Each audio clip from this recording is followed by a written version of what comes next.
Hello and welcome to Inside Carrington, and what an episode we have for you today. Joining us is former goalkeeper turned podcaster Ben Foster.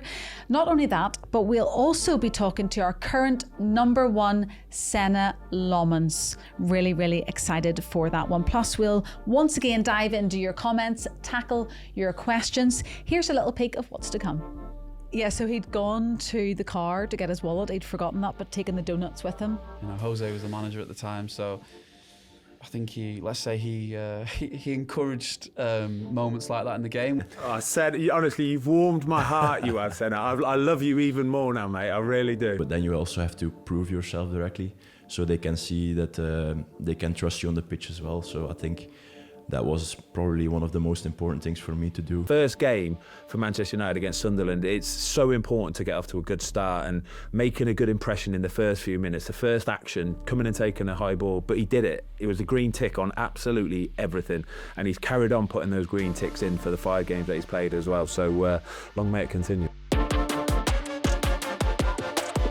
So we have lots to look forward to on today's episode, and if you haven't already, please subscribe to us on your podcast platform of choice, or if you would prefer, on YouTube as well, where there is other fantastic Manchester United content. You will see Liam Bradford on there when he is doing the watch-alongs. That's Absolutely. on the YouTube. Yep. We have loads on there, don't we, Liam? Welcome. Yeah, it stacks. All of the goal commentaries, all of the clips, all of the interviews, loads of stuff on the YouTube channel. So make sure that you've hit the subscribe button and click the bell as well, and then you'll know as soon as anything lands on the YouTube channel. Thank you, Liam. Good to have you with me Thank you. always, and good to have you, Phil Jones, with us as well in a new location. It has to be said, it's quite posh in here, isn't it?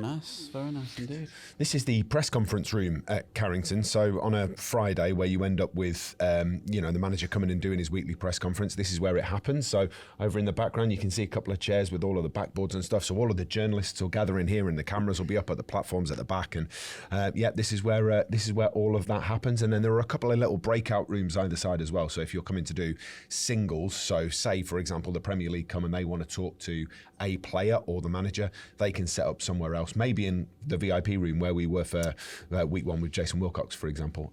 That's sort of all on this floor as well.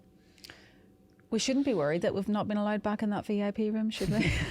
No, I think they took one look at me and went, no chance you're a VIP. Well, this is a really lovely location. What a lovely decor to the room too. Love it. Phil, how have you been? Very good. Very Good. good. Yeah, really good. Anything been going on with you this week? No, not really. Paddle was top of the list again. We haven't actually had a rematch since... Have we had a rematch since we did last have a played? rematch. Oh, we did have a rematch, sorry. You We weren't did. trying to swerve that one, No, were I you? wasn't. I was thinking we recorded at a different time. We did have a rematch. That one didn't go well. So let's move on. Johnny was nimble at the net, just wasn't enough. He wasn't in love. Johnny was good, to be fair. Yeah. Johnny was good. I wasn't All right, involved, I Phil. just remember. Just not good enough. So yeah, we did do that this week. Any golf for you No, this week? No. It's getting a bit Broken cold, his driver, isn't hasn't he? it? Oh, he's broken his Yeah, driver. my driver is broken. Yeah. How did you do that? Fit of I annoyance. swung it too hard Oh. and it broke. So I need a new driver. So I'm going to get fitted soon. I was praying it was going to be, I wrapped it round a tree after a hook one off the 14th. No, I'm fairly consistent with my driver. It's more the short irons that I struggle with. Mm-hmm. I don't know where to go from in that conversation. What have you been up to this week? What have I been up to? I've actually been to see Gladiators. Oh, what? Where? It was so in Manchester? good. Yeah, in I used to Manchester. love that Took the programme when I was kids. a kid. I know. It was really good because it was really nostalgic, because we used to watch it as children, obviously, but also because there's a new series out. It has been the last couple of years. So I was seeing it through the kids' eyes as well. Honestly, I had the time of my life. Did they play I the loved theme it. tune and everything? Yeah, it's so good. They have the Travelator. Oh, it was brilliant. Is it Mark Clattenburg who does the Mark yes, Clattenburg, Martin yeah? Clattenburg was there. You will go my first Yeah, whistle. he takes it very seriously.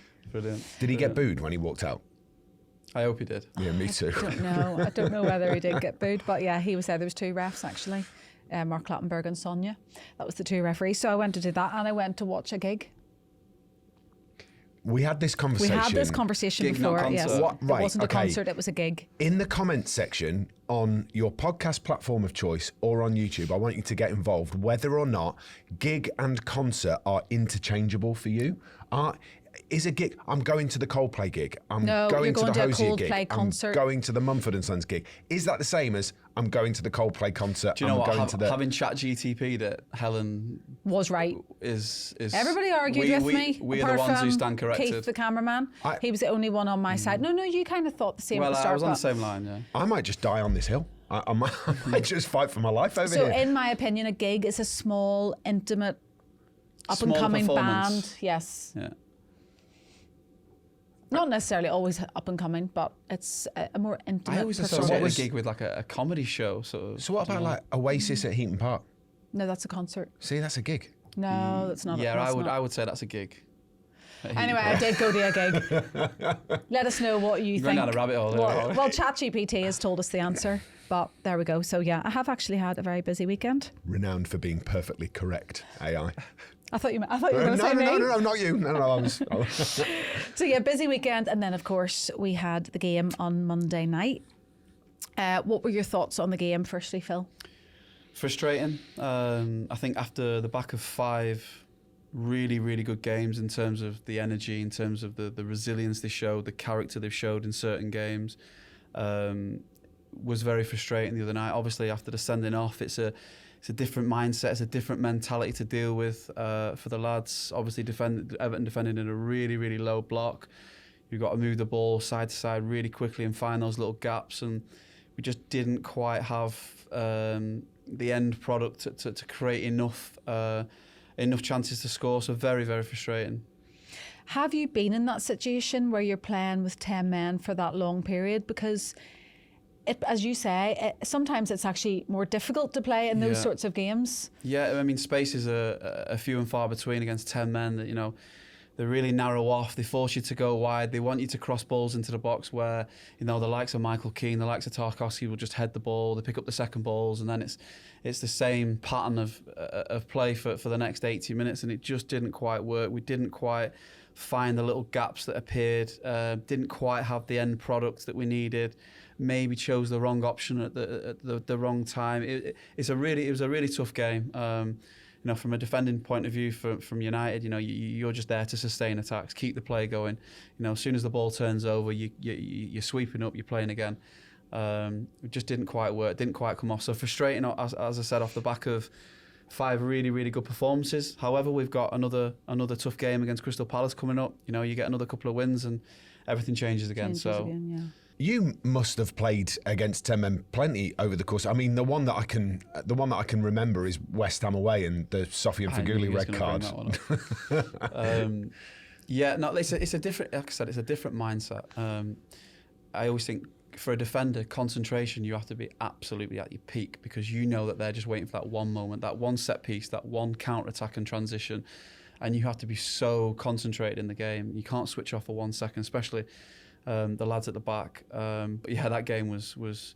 It's almost a sense of relief in that game when they got a man sent off, because you knew you was going to have all the ball, you knew you was going to create loads of chances in the game, and we ended up winning 2-0 in the game, but comfortably winning 2-0. It's never a red card, by the way. Yeah, no, I did play on it. It was, you know, you've got to do what you got to do in football sometimes, and you know, Jose was the manager at the time, so. I think he encouraged moments like that in the game, which is part of the game. I feel made the most of it, got him sent off, and I think by the time I'd had a shower, and we'd got on the plane back from London to Manchester, I think the red card had already been rescinded. Wow. It was that bad. So I did feel slightly guilty, but it's one of them sorry, not sorry. Did that put you in Jose's good books, by the way? Oh, absolutely. Yeah, he was absolutely delighted with me. And I think the next meeting we had prior to the game, the following game, I think he highlighted me in the game and said, like, we need more of people who are ready to do that for the team. And he was all about the team. He was all about the badge, the team, everything that came with it, and he wanted you to give everything, and that was part of it. You've cleaned that up a bit, haven't you? Slightly. Well, as Liam said, we are recording in the press conference room today, but we were also at Carrington last Friday when Liam and I caught up with Senne Lammens. Phil, you weren't here for this one, but it's a good one. A big day on Inside Carrington, because we have got not one, but 2 legendary, and I'm going to use that phrase, legendary Manchester United goalkeepers with us, Liam. Delighted to say Ben Foster joins us ahead of our chat with Senne Lammens. Welcome, Ben. Thank you very much. Pleasure to be here. Easy on the legend, though. I wouldn't go that far, but it's a pleasure to be here. Don't get me wrong. We are entitled to use that word, aren't we, Liam? Absolutely. Look at you in your swanky studio. Is this your Fozcast Studio? This is our Fozcast Studios, where we get the good and the great to sit down and spill the beans. Love it. Have you got anyone on today? What's on the agenda? No, today was a day off, but I got the call from you guys to see if I wanted to talk to the big Belgian, and I couldn't think of anything better to do on a Friday afternoon. Yeah, what's been your impression of Senne so far? I mean, what an impact he has had so quickly. So quickly. I think that's the key part, really, is how he settled and adapted so quickly. His positivity, his front-footedness, making big saves at big moments, but his all-round game, really, I think he just looked so composed, and I really want to get into his head and ask how he manages to put those performances and be so calm. And also, being Belgian, I want to know if he's into his cycling or not. I think for me, the real thing about Senne Lammens is the confidence that he's managed to inspire in the defence in front of him. Is that something that you've noticed too, Ben? Yeah, without doubt. I think not only him inspiring that confidence, but then the team, the spine of the team being nice and settled as well. Once you get a settled spine of the team, then you can really work from there, and you can let the Mavericks go and do their special bit of skill. Not having too many injuries as well is a big part of it, but when you've got that goalkeeper base nailed down, nice and steady, nice and calm, relieves pressure at the big moments, that's what you need. And I know you've spoken about this quite openly, Ben, in the past, and maybe that's why you want to ask him, how does he manage to remain so calm in the first few weeks of being at Manchester United? Because I know that is something that you maybe struggled with. You didn't necessarily enjoy the pressure of playing here. Yeah, exactly. Senne's 23 years old, and you've got to think as well, from where he's come from, he's been playing in the Jupiler League in Belgium, and it is a huge step up. It is a monstrous step up. So all of that expectation, all of that pressure, Man United were in. They were in a tough time when he signed, but since he came into the team, he looked so calm and so composed, and his mentality, that's the bit that I'm really impressed with. If you've got the mentality, he's obviously a good goalkeeper, so it's a really good recipe. Do you not think, though, that maybe that's better? To come in a little bit unknown, maybe you don't have the pressure as much as someone who has come through the academy. We talk about the shirt being heavy. You're very aware of that from a young age. It's an interesting debate, actually. Yeah, it is an interesting debate. It's I just think, though, that coming in from such in no disrespect to the Belgian league, the step up is so monstrous. It really, really is. That first game for Manchester United against Sunderland, it's so important to get off to a good start and making a good impression in the first few minutes. The first action, coming and taking a high ball, but he did it. It was a green tick on absolutely everything, and he's carried on putting those green ticks in for the 5 games that he's played as well. So long may it continue as well. There's another link between you and Senne Lammens, isn't there? And that's Tony Coton. TC, good old TC. Yeah, TC was probably the guy that scouted me, the main guy that scouted me, and then the same for Senne as well. So we both owe a lot to him, the great TC. He was actually my coach when I signed for United at the time as well, so I got to work with him, I got to learn from him. He's one of the best in the business, he really is. I really hope that one day we get Tony Coton on the podcast, because you've got to get TC. You've got to get TC. Well, Ben, as long as you come back for that one, if we do, what questions are you going to ask Senne today? Oh, definitely. At 23 years old, I want to find out how he can make such a big step up in terms of signing for a big club like Manchester United and still look so calm and so composed on the front foot, coming out, taking crosses. And also, because he's Belgian, I really want to know whether he's into his cycling or not. Okay, shall we welcome him then? Because he's just about to come in. Here he is, Senne Lammens. Inside Carrington is presented by United Store, the official home of exclusive United merchandise. Senne Lammens, welcome to Inside Carrington. Thank you so much for joining us. I was about to start with a question about international football, but before you came in the room, you seen Ben Foster on the screen and you said, oh, I'm a big fan of him. So that seems like a perfect place to begin. Someone that you recognise and a friend of our show. So Ben, thank you for coming on. What's your memories of Ben, firstly, Senne? Yeah, to be honest, a couple of years ago, I'm a big YouTube guy, and I followed him, the cycling GK, when he was still playing at Watford. I loved to watch the match day vlogs and how he prepared the game as well. It was nice to see. Also the gameplay from the goal. It's a nice view of how the game goes as a goalkeeper. Sometimes it's difficult for the fans to see it. So yeah, it was a really nice thing to watch for me as well. So that's why I already know him a little bit. I said, honestly, you've warmed my heart, you have, Senne. I love you even more now, mate. I really do. I love you even more. Lovely to meet you, mate. Lovely to meet you too. And you're delighted that he has been the first one to mention cycling. He has as well. I asked a minute ago, Senne, before you came in, I said, do you reckon we'll be able to ask him if he's into any of his cycling or anything like that? Being Belgian, obviously, some absolute heroes have come from the country. Your Eddy Merckx's, your Remco Evenepoel, Van Aert, all those kind of guys. Yeah, exactly. Yeah, in Belgium, it's a really big thing. So yeah, growing up, it was like always football and cycling in Belgium, really big things. My dad is also was a football player, but after his career, he also did a lot of cycling because it's better for the body as well as you get older. So yeah, no, it was really good. Did you cycle?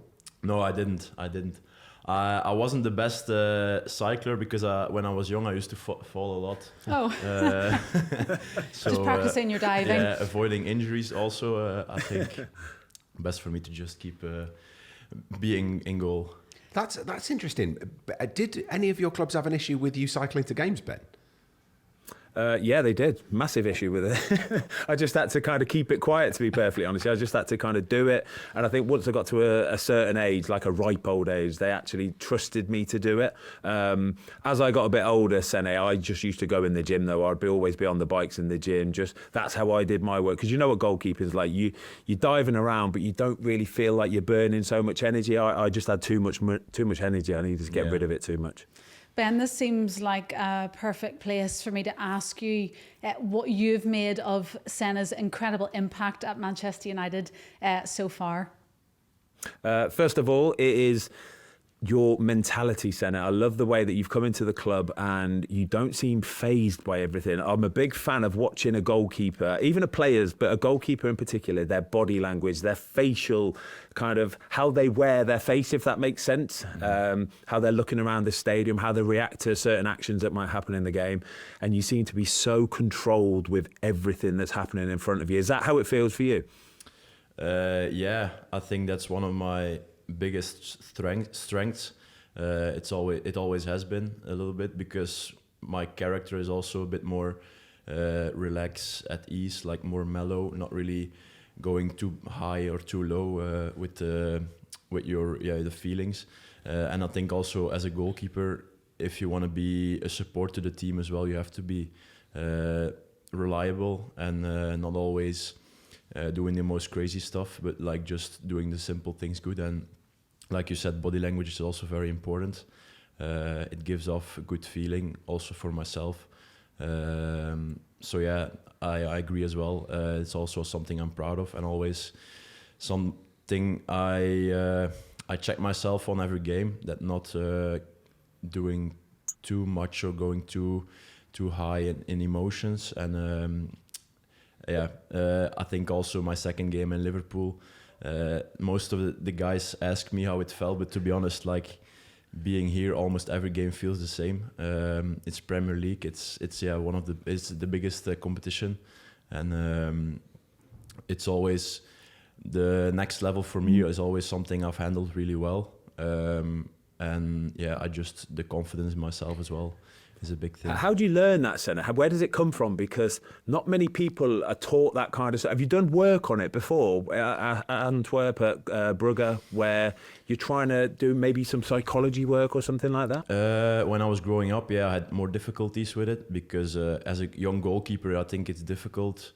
I wasn't always the best one in my age group, and I also made a lot of mistakes. And I think as a young goalkeeper, it's really difficult sometimes to get over those mistakes.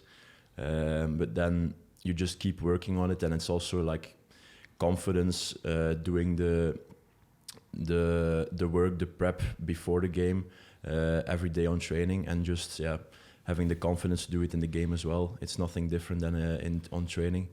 So it's just I think also having the same prep every time for a game, so you feel at ease, and the same warming up, the same lead up to a game. So every game is quite the same, even though every game is different during the game. But so just having that mindset a little bit. And I did do some psychology work when I was growing up, but now I don't really need it anymore.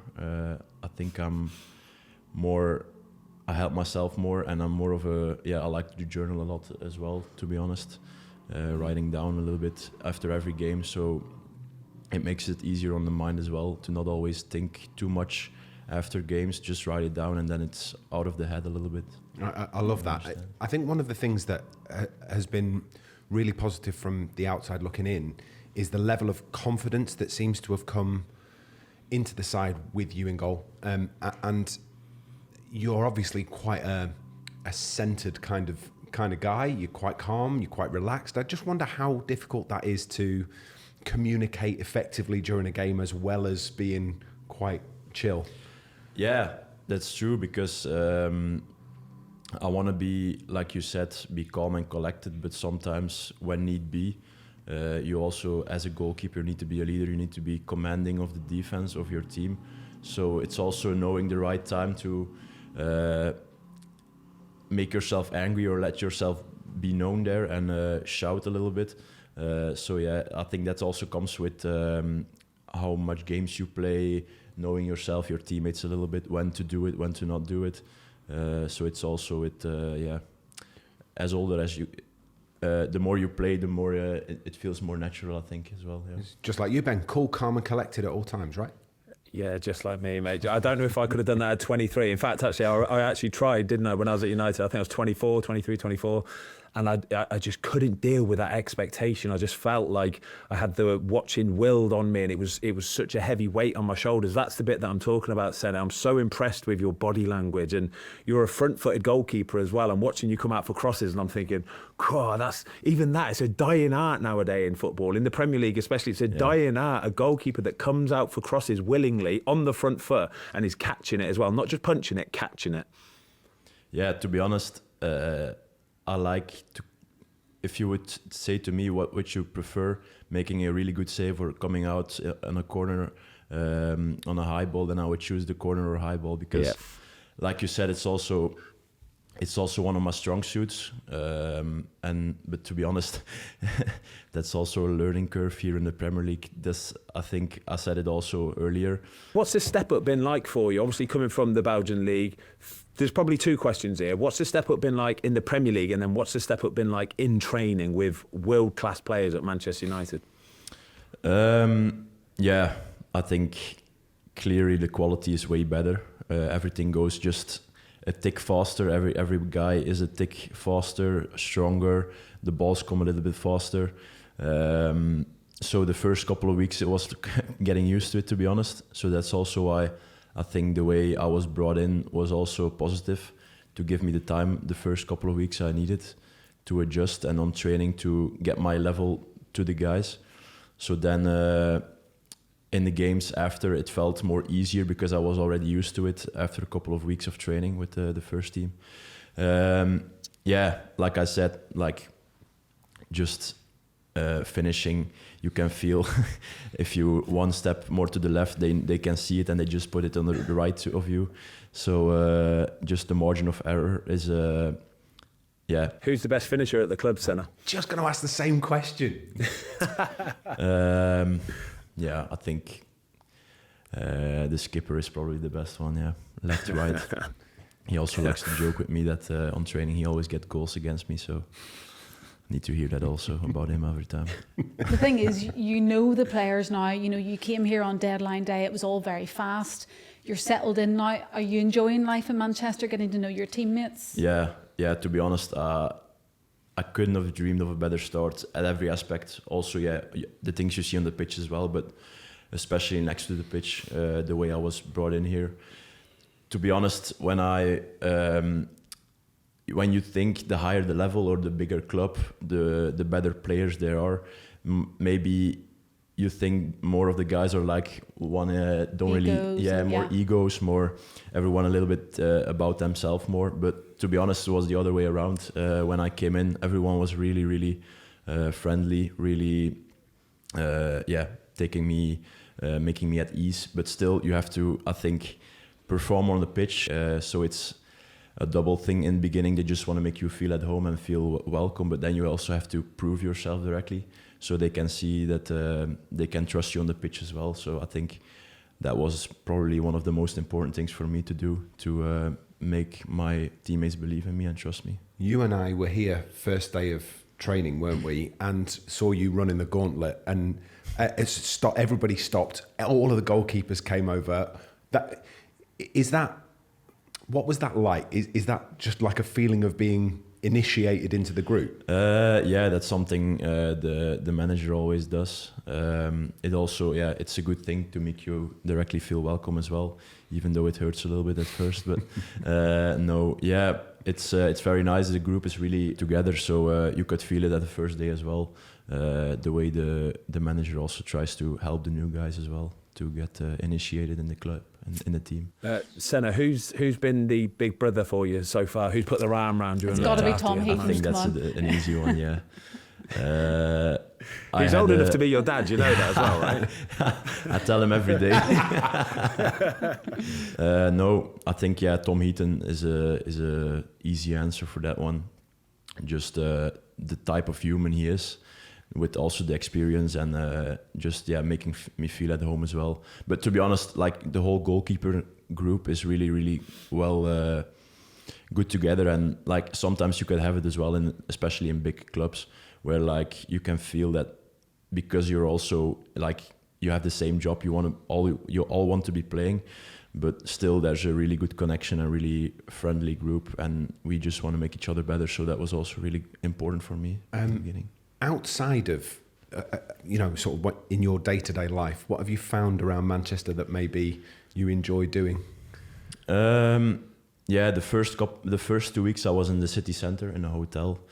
To be honest, I'm more of not really a city person. I'm more of a outside, like more nature, relaxed. So now I'm in Hale. So it's been really nice there as well, to live there and just like coming home from training after a hard day, just relaxing and going for a walk or something. Or I also like to play golf in Belgium. So I started here as well now a little bit to relax also a little bit more in the mind and to just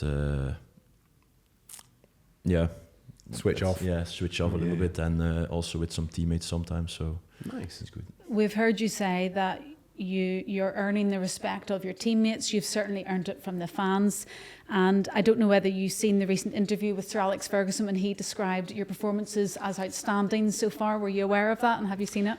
I read it somewhere, and at first I couldn't really believe it, to be honest. Such a big name, and especially at this club.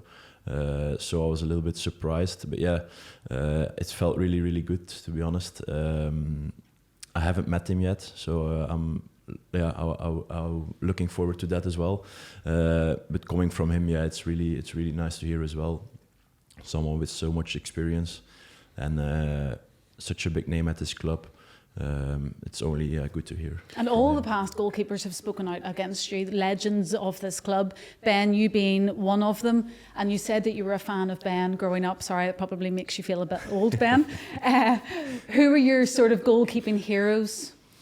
I think, of course, Thibaut Courtois, because he's also from Belgium. So he was. I also watched him a lot growing up, especially in the national team when we played World Cups and European Championships. I think Neuer also is a big example for me because he's so all-round, also with his feet and helping the defense as well behind him. Yeah, I think those two are the biggest, to be honest. Yeah. It's not a bad two. It's not a bad two, is it, to be fair? And we should say congratulations there, sorry, absolutely. Liam, when you talk about international football, congratulations to Belgium on qualifying for the World Cup. And I know that you say you And don't to like you to for get making too your crazy, debut. but what an incredible 3 months for you, and that just tops it off, I suppose. Yeah, like you said, it's just, I think the start here was amazing, and then getting my chance as well with the national team has been really nice to also help my country in that aspect as well. Yeah, so it's been a dream come true, to be honest. A couple of quick fire questions from fans on our YouTube channel. You've already answered one of them, who your idol was, and we've gone with Thibaut Courtois. If you could choose any superpower, says Chan, unknown, if you could choose any superpower, what would you choose?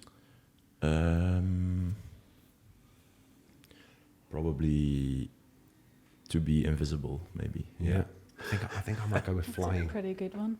No, I don't like Teleportation. Teleportation, I'm telling you, lads. I've thought about this a lot, and it's teleportation, I promise you.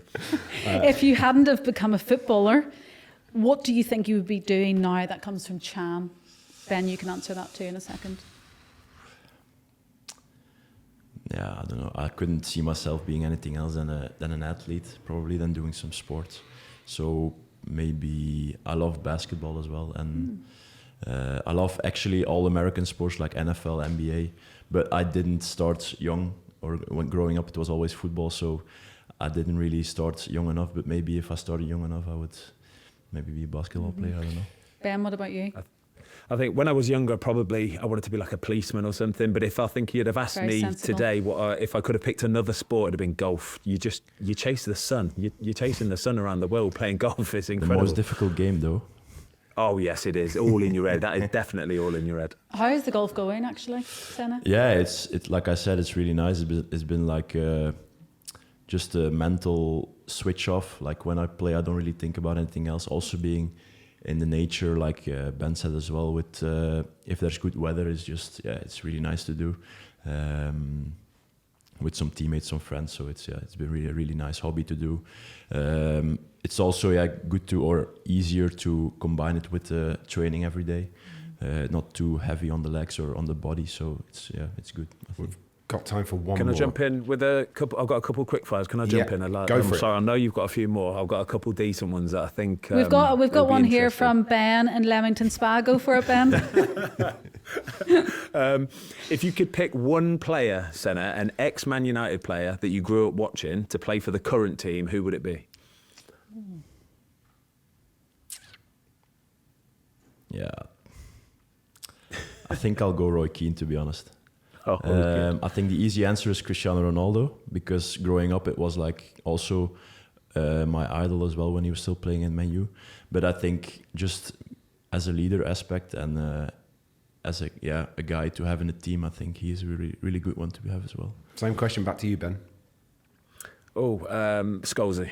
That's Scholesy. exactly- Again, I would have said the Cristiano's he's probably the easy answer, Cristiano, but Scholesy still for me is the best player I've ever seen in the flesh. We did have so many questions coming in for you, Senne, but unfortunately we don't have time to get through them all. We know you are a busy man, you've been at training today and a match to prepare for, but we just want to say a massive thank you to you for coming on Inside Carrington, and of course Ben for joining us, because you've been able to ask all the goalkeeping ones. We're not in the goalkeeping union, you see. It's a special person in the goalkeeping union, Liam. You have to. Yeah, it's you have nice. to I enjoyed that. Anything you want to Thanks for say having me. to Senne before you go, Ben? No, just keep doing you, mate. Only you can do you. And I love watching you. I love your positivity. Being on the front foot. Just keep it going, mate. Really proud of you. Thanks, mate. Thanks for having me. Thanks. Thank you, It was Senne. really nice. Thank Thanks. you for joining Good us. luck. Thank you. Bye-bye. Cheers, Senne. All the best, mate. Cheers. Inside Carrington is brought to you by United Store, where you can shop the biggest selection of festive United gifts. Kick off the holiday season with United Store. 100% official, 100% United. What a brilliant interview that was, Phil. I know you have listened to that as well.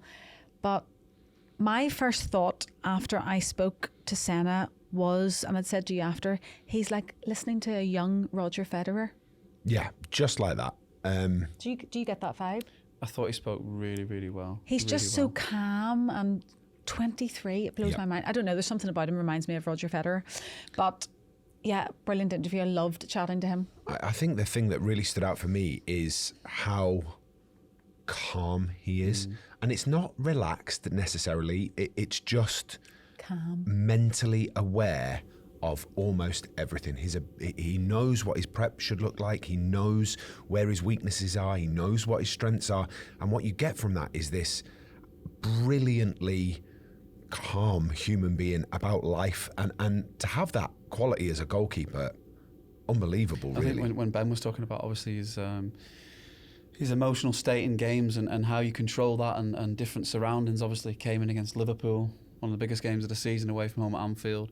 The way he played, the way he controlled himself. I think that says a lot about his character, because you can't, when you're recruiting players, you don't really know. Like, you obviously know about, statistically, like how they've played, how many shots they've saved, distribution, all those areas, but you don't really know how they're going to respond in a game until you throw them in there. And he's been terrific this season. He's a real presence in the goal. He's very commanding the way, he controls the box, the area. I've been very, very impressed by him. He said during that, didn't he, that he actually takes as much gratitude from coming and claiming a cross as he does from making a good save, and I thought that told quite a lot about his character as well, didn't it? Yeah, I think it's like we would say as outfield players that you don't get many wingers now, old-fashioned wingers, who will go past a player and cross a ball. It's a dying art. So for him, that's sort of a dying art in the goalkeeping department. But he's every attribute he's shown. He's more than capable of being in the sticks for Manchester United. There was a nice moment as well, just before we'd started recording, when he realised it was Ben Foster on the screen, and we were thinking, should we say to him that Ben Foster used to play for, and list the clubs? Sure, I think he knew who he was. Well, I know, but you just don't know, do you? Because he's only 23. Yeah, true. So it is quite young, but straight away he was like, oh, I love him. And then they started having a little chat about how they love, he loved watching, I forgot Ben. He loved watching the YouTube. The cycling GK. He had the GoPro, Senne had was he watched able that. to continue with that, or because I know there was a bit of controversy there about was at some stage. Surely there's some rights issue there in the Premier League. But I mean, the bit for me was when I was talking to Ben about whether or not the Premier League clubs were cool with him cycling into work every day, and of course they weren't. They definitely did not want him on a bike on a main road cycling into the training. That definitely wasn't in the contract, was it? Yeah, he. I remember seeing him on holiday a couple of years ago, and he was just casually going for like 100-mile bike ride on holiday. I mean, that probably is really enjoyable for some people, but that sounds like hard work for me on holiday. That sounds like hell to me. But when he was at West Brom, because Johnny was at West Brom with him, he used to cycle in from Leamington Spa. I don't know how long that is, but it's quite a distance. I think the Belgian link and how big cycling is in Belgium, that was immediately sort of a connection between the two of them, and it was brilliant. Phil, I'd obviously asked him as well about his reaction to the comments that Sir Alex had made about him. And, for a young lad coming into the club, that must make you feel 10 foot tall. He must feel on top of the world at the minute, yeah. For somebody like that to have high praise of you is incredible. But I think the way he controls himself and the emotion that we spoke about that he has and goes into games, I don't think that'll affect him at all, which is, he's in a great place at the minute. He's in a really good place, and long may it continue. Goalkeepers are meant to be a little bit crazy. Yeah, he's... What's your experience of... Yeah, goalkeepers, they're a strange breed. breed. That's what everyone says, but he doesn't seem he's to probably be that type. Probably can't put him into that category, can we? I think he's put some mitigations in place to deal with the slight oddness that goalkeepers have, like the journaling and stuff is huge, isn't it? And I wonder whether that's just leveled him out a little bit. When you look, I mean, some of the goalkeepers that I've worked with over the course of my career, they're all, you've got to be. You stand in between two posts and allow, elite level athletes to fire balls at you at 90 miles an hour. There's got to be something slightly twisted in your brain to allow you to do that. But yeah, Senne Lammens, I think, that journaling has just sort of levelled him out a little bit. I think that's a really good point, that the emotion that he plays in the game and he has around the training ground, and players see that and feed off that. Yeah. But then when he gets into a game and there's situations where he needs to use his voice, he needs to be vocal, like it's the timing of the presence, and then all of a sudden now you're thinking, right, I need to get there now. Do you know what I mean? If you're shouting, you're a different character. You're that character every day in training. It's a bit different. So when he actually does that on the pitch and he's commanding and he's vocal on the pitch, then I almost think you get more out of the players in front of you, if that makes sense. You will have played with some unbelievable goalkeepers while you were here. Who did you prefer to play in front of? I played in some great goalkeepers. David De Gea was obviously world class, but obviously he went through a really, really rocky patch in the first year. Yeah. Wasn't plain sailing for him at all. Do you remember Donut Gate? Donut Gate? Yeah, do you remember this? He just moved to England. No he was idea where going this is through a going. lot of scrutiny at the club, and he'd gone into a well-known supermarket. Yeah, so he'd gone to the car to get his wallet. He'd forgotten that, but taken the donuts with him. And So then he walked out with the donuts? Yeah, he got accused of stealing the donuts. Do you not remember this? It was all over the papers. Do you not remember, Phil? I can't say I do now. It was at the big Tesco at Altrincham. Was it? Yeah. They must have been the Krispy Kreme ones. It was. I mean, I was going to say something really serious there. They're the only donuts Probably I a box consider of stealing. 12. They do sell them in there. The original glaze. Yeah. So he wasn't just going through a difficult time on the pitch. Off the pitch, he was being accused of all sorts. But he did have a really difficult time at the start. He did recover well. I mean, technically, he walked out with the donuts. Yeah, well, I I mean, know, but at he's an least he went honest back and guy. paid his What fine. a guy. He was absolutely incredible for us. So you had David De Gea, Anders Lindegaard. Yeah, Anders was, again, I'm putting him in that category of a special breed, but of his own. But again, a really, really top goalkeeper. Mm-hmm. Obviously, probably didn't play as much as he'd have liked, but every time he came in, he was really, really good. So we've been blessed with some amazing goalkeepers at this football club for many years. Yeah. And what about for England then? I've had Joe Hart. He was absolutely crazy, mental, but a top guy. Top goalkeeper. Again, he's very vocal. I was going to say, I bet he's quite vocal in training as well. Very vocal in training, but I think that he trains exactly how he plays, and he feeds off that energy that he brings. I'm trying to think who else I've played with. Did you play with Jordan? Paul Robinson at Blackburn. Again, was I think he was England's number one at the time. Yeah. So again, a top goalkeeper. Jordan Pickford, did you not? Pickford played with Sam Johnson, I'm sure, a few as well. times. Sam Johnson, yeah. So there's been played with some top goalkeepers. Would you think you would have liked to have played with somebody like Senne, who is calm? Absolutely, and, yeah. He would have. Defender's dream. Yeah, he would have.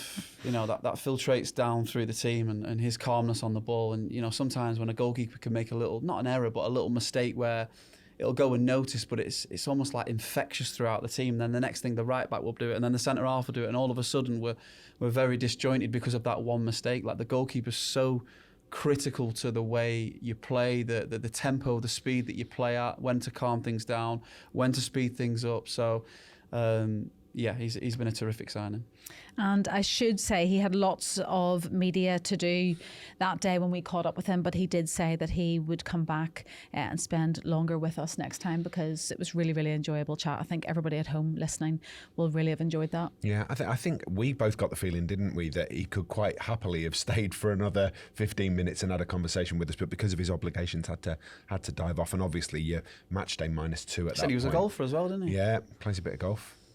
Yeah, might have You to take him on. Might have to Yeah. take him on. I actually saw he was playing with a pro on his Instagram last week. Just Just making because you you're aware sleeping on his before. Instagram, yeah. No, just making you aware before you take him up for a game. I don't know what level he's at, but I'm just letting you know, Phil. Well, you're playing off. 8.5. Yeah, that'll be a good competition. I think he's only a beginner, so you should be fine. Yeah. Yeah. I won't be able to get in his head though. I know that. Too calm. Maybe you should start journaling. Maybe. To be fair, these podcasts might lead me to journaling. Okay, so next up for United is Sunday's midday clash with Crystal Palace, who are unbeaten in their last 5 games. And as you know, it's a tough place to go. It's not going to be an easy one, Liam. I mean, Selhurst Park's always a really difficult place to go. The atmosphere that tiny little ground generates is absolutely incredible. But Palace are flying. They've had a really good start to the season. I'm going to put it out there that maybe a little bit of an easier game to play in because Palace will give you space. Although they are defensively well organised, will also provide space for you to try and exploit. And I wonder whether that kind of game for this Ruben Amorim side is the kind of game that they look at and go, here's an opportunity, Phil. Yeah, I think I agree with what you said. I think it's going to be, it's never an easy game going to Selhurst Park. Every time I ever played there, it was always a really tight game, won by the narrowest of margins or score draws. A very, very difficult game to play in. So very intense, very passionate crowd, very close to the pitch. So it'd be a tough game, but again, a game that, if we play the way we know we can play and have done in the previous 5 games where we've been unbeaten, there's no reason why we can't go there and win. A passionate fan base, but it has to be said that I always remember hearing the Man United fans really loud at Selhurst Park. Do you remember last season? They were so loud there. Yeah. Because, as you say, it's close. There's been some great memories there. Yeah. I'm thinking, first of all, I'm thinking the Matic one. Then I'm thinking the Ibrahimovic one in the last minute. Oh, yeah, so of course. the Ibrahimovic one, believe it or not, we turned up to the game because it's a nightmare getting to the ground. It's literally like on the high street. Yeah, next to a Sainsbury's. So literally we turned up, say the kickoff was 8 o'clock, we must have turned up at, I'm not kidding you, literally about 5 to 7 o'clock. So we literally had to get into the changing room. Like, there was lads who were getting strap-ins on the bus because we didn't have time. We needed to go straight out. We literally threw our kit on, literally had, not joking, 5 minutes maximum of like a little discussion about the game before we got on there. Went to the pitch, warmed up, played the game. We were 1-0 up, conceded, went 1-1, and then I think Ibra scored in the last minute of the game, or the last 5 minutes of the game, 1-2-1. But yeah. And the crowd went wild. Some good memories. I'm going to, squirrel moment, I'm just going to disappear off down a sidetrack. Was he brilliant, Ibra? Yeah, he was so good. I mean, what I would say about Ibra, he's Marmite. You either love him or you hate him, but I loved him the way he was, and some player. Swagger and arrogance. Could he do things that you'd never seen before? Yeah, ridiculous. They're just his flexibility and his sort of the way he could bring a ball down in the air for the height he is and the build he is. Is he 6'5", 6'5", something like that? He would tower above me. He was, and he's a winner. Like, he's so passionate in training. He wants to win. If he's on the losing team, like, you know about it. And you need characters like that in the dressing room. He was a big player, big ego in the dressing room, but someone we needed at the time. Sorry, I've distracted us. We were talking about. I like that. I've never heard that term. I'm going to squirrel. So it comes from my wife, who has ADHD, and she calls them. She'll be talking and then, a squirrel. It's like that. Oh, something's just taken my attention away, like a shiny thing. So that's. So it's not like a well-known term. It's just like a Bradford family home term. Yeah, it might be. Shall we just can start using it. Deviated away from the actual question. Well, we can. Deviation. Diversion. Word of the day. Good word, Squirrel. Phil. Thanks.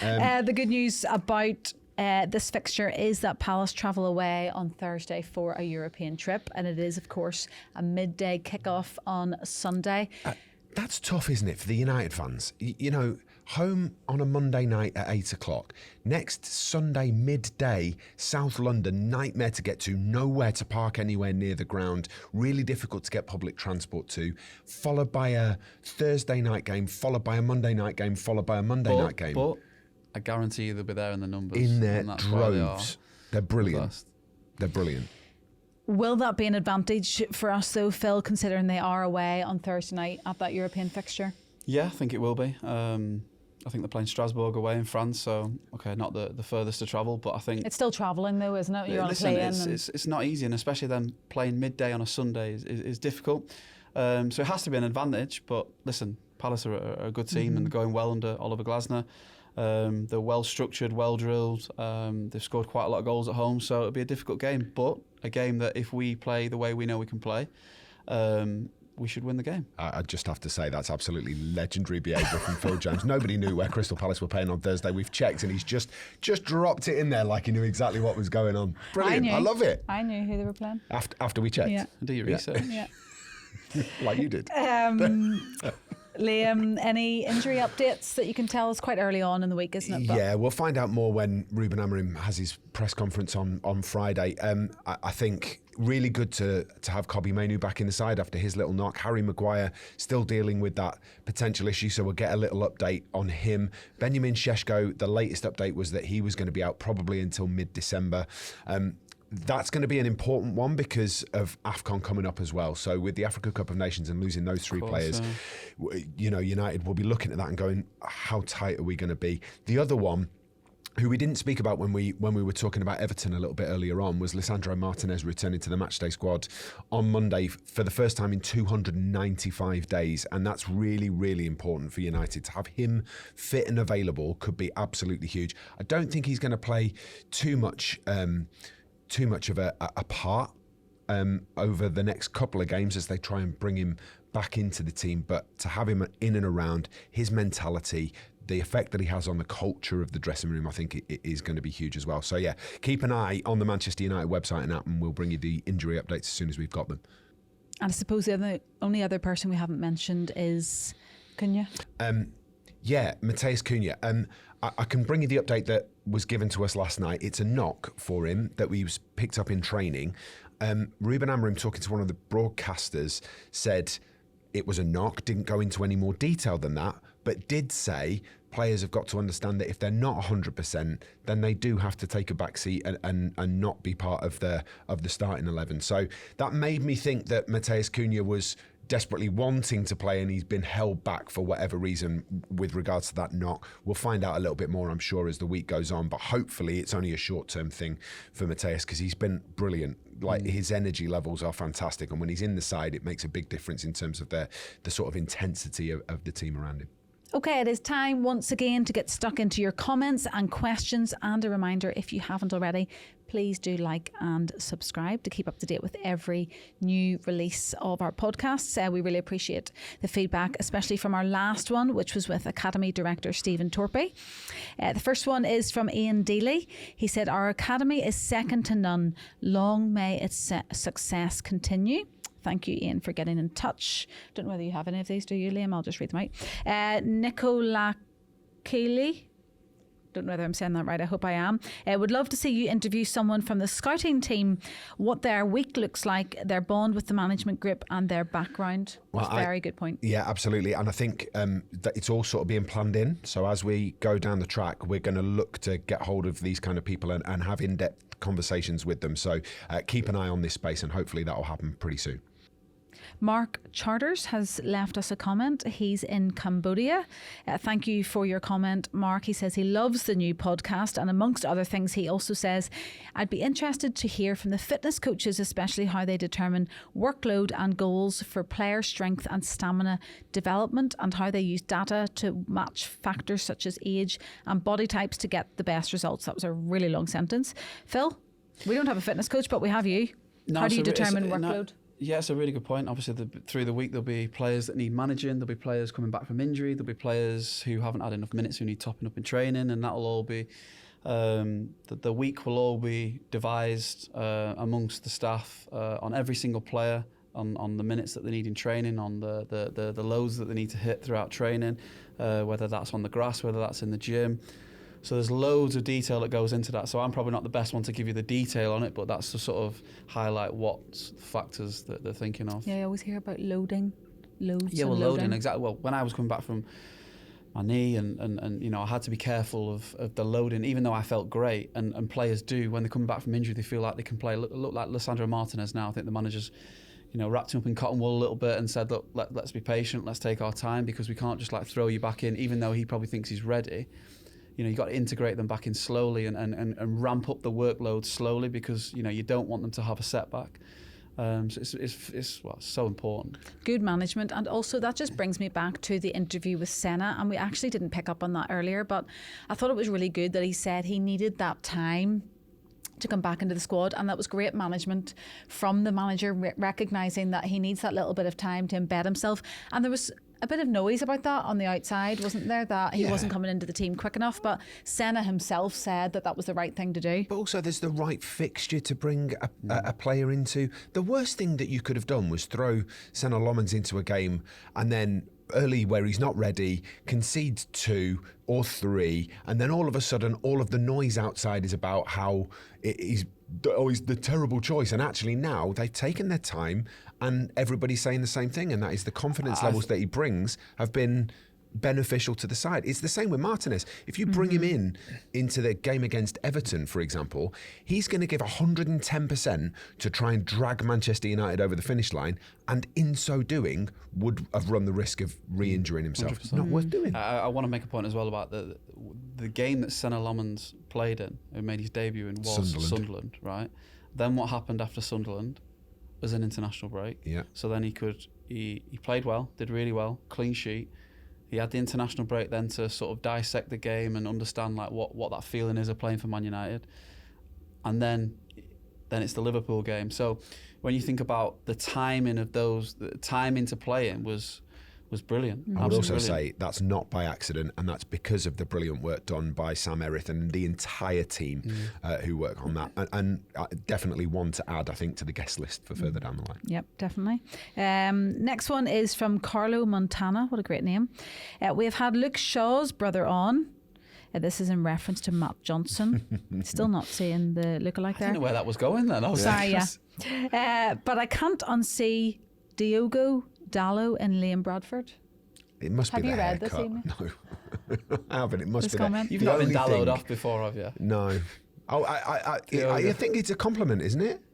No, I don't. No, I'm not saying it's no. Sorry, I'm not saying it's not a comment. I'm just saying it's not for You're me. I just, don't think there's no. A Mike there's no- Dallo? Obviously, he's a little bit more tan than you, but And, smaller, fitter, and an elite athlete, right? but that's okay. It's good to Rather have than a these pudding in a comparisons. chair doing a Liam. podcast. Have you ever had a good lookalike, Phil? Don't think I have. No. I love playing lookalikes on holiday. It's one of my favourite things to do. It's not like an organised, To be fair, I think let's play lookalikes, but when you're like round the pool and you're like, oh my goodness, he looks so like, I love doing that game. I think that's one of them when you're on the bus driving to the game, or you're on in pre-season or whatever, and then you can see someone on the side of the street and someone shouts out, "Oh, he looks like it," and everyone's having a chuckle I on love the bus. that banter. It's so funny, isn't it? So guys, remember you can get involved in our conversations by leaving a comment on our YouTube channel or on our Apple podcasts. Whether it's a question for Phil, Liam or myself, please do let us know. And as I said before, please let us know who you do want us to have on our podcast. We've had a few suggestions there, good ones, and we've suggested some of our own too. You've The been world's very our busy. oyster. You came in with a list today. I know. Listen, I'm on one today. Also, if you did enjoy Inside Carrington again, please give us a follow. It is much appreciated, and a review as well. Guys, have a good week. Yeah, and you. Thank Have you you. got anything planned? Anything nice going on? It's my little boy's birthday tomorrow, actually. He is going to be lovely. 6 tomorrow. Happy What's birthday. his main present? He's actually got a new bike this year. Very nice. So he's getting that and some new football boots. Very nice. Standard. So yeah, I've got that to look forward to. What about you? Um, Well, Wednesday has been our paddle day, but Phil's ditched us this week. Well, it wasn't quite me, was it? It was my Well, partner. yeah. But we'll go with it. Yeah, but Phil is playing paddle this week. What about you, Liam? Any plans? Under 21s play Solihull Moors. This is where it's awkward because every Tuesday. time we're like, what are you doing? And Phil and Liam's like, I'm working Wednesday, Thursday, like, paddle? Friday. Yeah, so it's Solihull Moors on Tuesday, and then we're into the football at the weekend. So, yeah, a little bit of prep time needed to get all of that sorted. And Oh, a then- good little plug here for the FA Youth Cup, which is going to be at Old Trafford on Yes. Who's the the... draw? Peterborough. So, At Old Trafford. yes. So Amazing. quite looking forward to that one. Those tickets will go on sale, so keep an eye Is out it on the the Manchester 9th United. of Yeah, I think that's about right. December? Somewhere around there. Keep an eye on the Manchester United website because tickets will be available for that one. As many people as we can get It's a in for the brilliant FA Youth occasion. Cup. Oh, it's It brilliant. makes such a massive difference to those lads as well to be able to come and play in front of a big crowd. And they've been brilliant this season. They've had a couple of sticky old results in the last couple of days, but maybe we can drag them over the finish line. So yeah, let's get everybody into Old Trafford and see what we can do with that. Yeah. Guys, see you next week. See you later. Bye-bye. See you later.